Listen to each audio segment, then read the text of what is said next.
Hello everyone, welcome to the class. So this is our sixth class of MCQ. ठीक है, इससे पहले हमने 5 क्लासेस MCQ से रिलेटेड और कवर की हुई हैं, जिसमें हमने different topic like fruit preservation हो गया, पोस्ट हार्वेस्ट टेक्नोलॉजी हो गया, उनको कवर किया है. Today we are going to discuss about beverage technology. ठीक है, सो आज की क्लास में जो MCQs डिस्कस करने वाले that is only related to the beverage technology. ठीक है, so the first question is what is the recommended temperature for storing squeezed fruit juice to maintain food safety. ठीक है, सो उसमें सिंपली पूछा गया कि जो रिकमेंडेड टेम्परेचर है फ्रूट जूस, जो भी स्क्वीज फ्रूट जूसेस होते हैं, फ्रेश फ्रूट जूसेस होते हैं, उनको प्रिजर्व करने के लिए और वी कैन से स्टोर करने के लिए जो रिकमेंडेड टेम्परेचर है वो कितना होना चाहिए. So option number A is 32 degree Fahrenheit, that is 0 degree Celsius. Option number B is 41 degree Fahrenheit, that is 5 degree Celsius. C is 50 degree Fahrenheit, that is 10 degrees Celsius, and option number D is 140 degree Fahrenheit, that is 60 degree Celsius.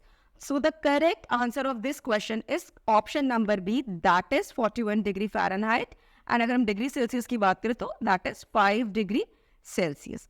ठीक है, so जितने भी fresh fruit juices होते हैं उन्हें store करने का जो मोस्ट रिकमेंडेड टेम्परेचर होता है दैट इज 5 डिग्री या उससे बिलो, एंड बिलो की भी बात करें तो it is around 2 to 5 degree. ठीक है, 0 डिग्री नहीं होता बिकॉज 0 डिग्री पे क्या फ्रीजिंग स्टार्ट हो जाती है, आइस क्रिस्टल्स फॉर्म होने स्टार्ट हो जाते हैं.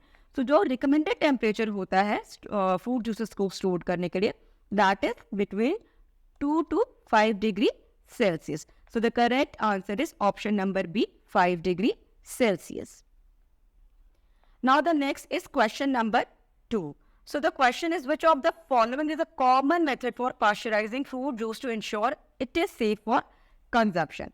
Option number A is boiling the juice, B is adding preservative, C is flash freezing, and option number D is high temperature short time processing.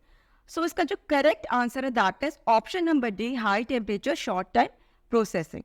So fruit juices को जो preserve करने के जो हम method use करते हैं, ठीक है, शेल्फ लाइफ को एक्सटेंड करने के लिए उसकी, वो हम यूज़ करते हैं high temperature short time processing. And ये मेथड हम क्यों यूज़ करते हैं, बिकॉज क्या होता है ना कि जब आप प्रिजर्वेशन मेथड प्रोवाइड करने के लिए जब आप हाई हीट ट्रीटमेंट प्रोवाइड करते हैं फूड को, एंड अगर आपको बहुत लॉन्ग ड्यूरेशन के लिए प्रोवाइड करते हैं, सो ड्यूरिंग दैट क्या होता है कि जो फूड की जो न्यूट्रिशनल क्वालिटी होती है, ठीक है, या फ्लेवर्स होते हैं, एरोमा होती है, वो क्या होती है, डिग्रेड हो जाते हैं. ठीक है, सो इसको मेंटेन करने के लिए हम क्या करते हैं, high temperature short time processing का यूज़ करते हैं. बिकॉज यहाँ पे जो टाइम ड्यूरेशन होता है वो काफ़ी शॉर्ट होता है. टेम्परेचर तो हाई होता है बट ट्रीटमेंट का जो प्रोसीजर टाइम होता है वो काफ़ी शॉर्ट होता है. सो ड्यूरिंग दैट जो होता है न्यूट्रिशनल वैल्यू हो गई या फ्लेवर हो गया, अरोमा हो गया जूसेस की, वो मेंटेन रहती है. So that is why the correct answer is option number D, that is high temperature short time processing. ठीक है, so the correct answer is D, high temperature short time processing. This method involves heating the juices to a specific temperature for a short duration to kill harmful microorganisms while preserving flavor and nutritional quality. ठीक है, so flavor and nutritional quality को ही maintain करने के लिए हम कौन सा method use करते हैं, high temperature short time. ठीक है, now the next is question number 3. So the question is, what does HACCP stands for in the context of fruit beverage safety? So HACCP is very important term in food safety. ये हमने already class में बहुत detail में जो है discuss किया. इसके 7 principles होते हैं, सो ऑलरेडी हमने कवर किया हुआ है. ठीक है, एंड HACCP से फ्रूट बेवरेज इंडस्ट्री में यूज़ नहीं की जाती. जितनी भी फूड इंडस्ट्रीज हैं लाइक मीट इंडस्ट्री हो गई, स्नैक इंडस्ट्री हो गई, जितनी भी बेकिंग इंडस्ट्री हुई, हर जगह पे HACCP का जो है यूज़ किया जाता है टू मेंटेन फूड सेफ्टी. ठीक है, सो यहाँ पे पर्टिकुलरली जो है फूड बेवरेज सेफ्टी से रिलेटेड पूछा गया कि HACCP की सिंपली फुल फॉर्म पूछी गई कि क्या होती है. So that is very easy question.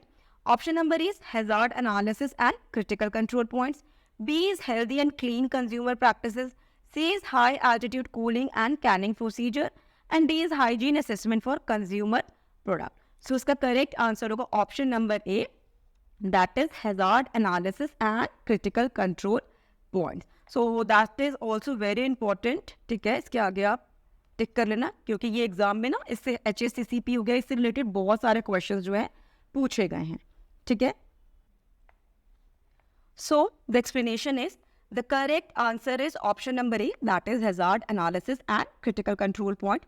HACCP is a systematic approach to identify and controlling food safety hazards, including those related to fruit beverages. So if you remember, जब हमने HACCP class जो है कवर की थी, उसमें मैंने आपको बहुत डिटेल में ये बताया था कि इसमें फर्स्ट ऑफ ऑल क्या किया जाता है, हैजार्ड्स को जो है आइडेंटिफाई किया जाता है.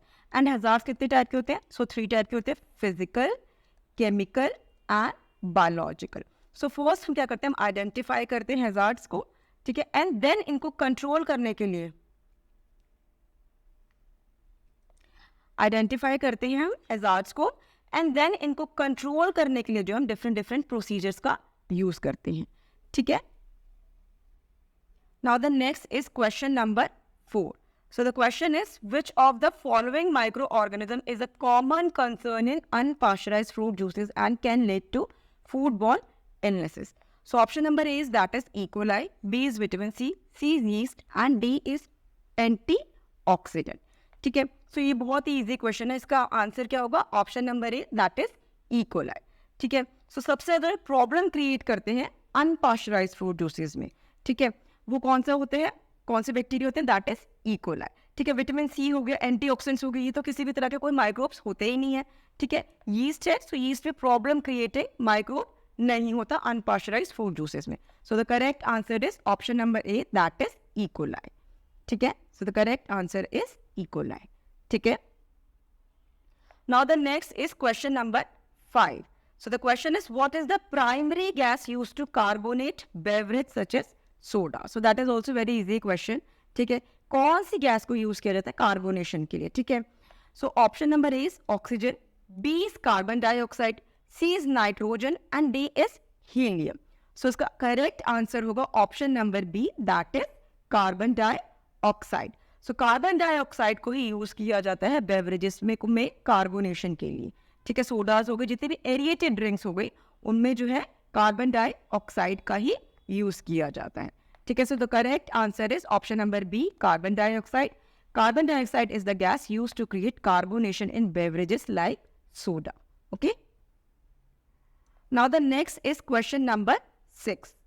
What process is used to dissolve carbon dioxide gas into a carbonated beverage? Option number A is fermentation, B is carbonation, C is clarification and option number D is distillation.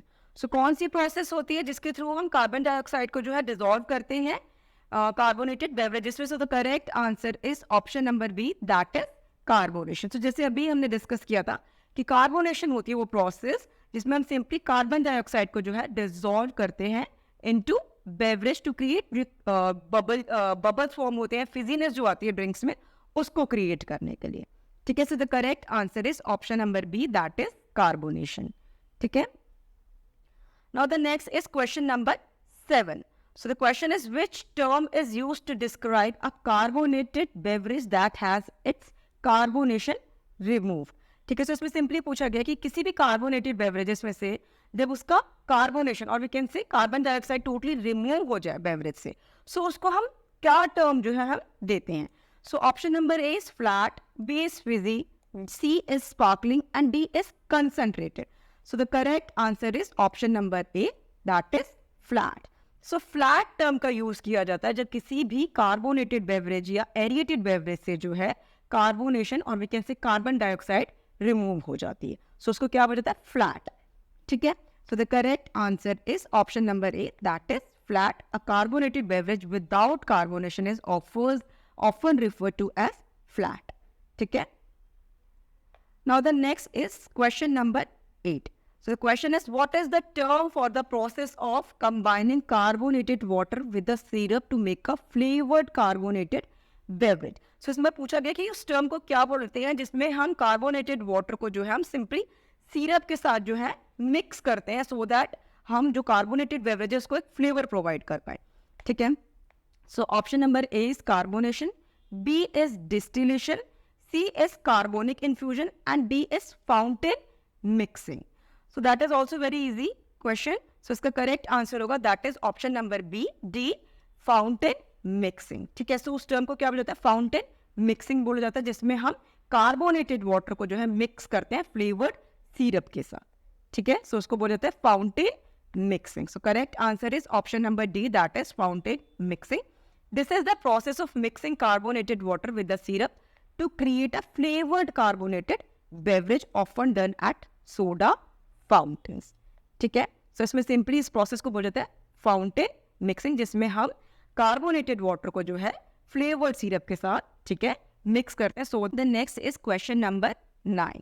So the question is what is the primary function of the carbonation in a soft drink. ठीक है, सो उसमें simply पूछा गया जो carbonation करते हैं, जब carbon dioxide add करते हैं सॉफ्ट ड्रिंक में, उसका प्राइमरी फंक्शन क्या होता है. So option number is to provide colour, B to extend shelf life, C to create bubbles and effervescence, and D is to add caffeine. ठीक है, सो इसका प्राइमरी फंक्शन अगर हम बात करें कार्बोनेशन का, ठीक है, बेवरेज इंडस्ट्री में, सो सिंपली क्या होता है, to create bubbles and effervescence.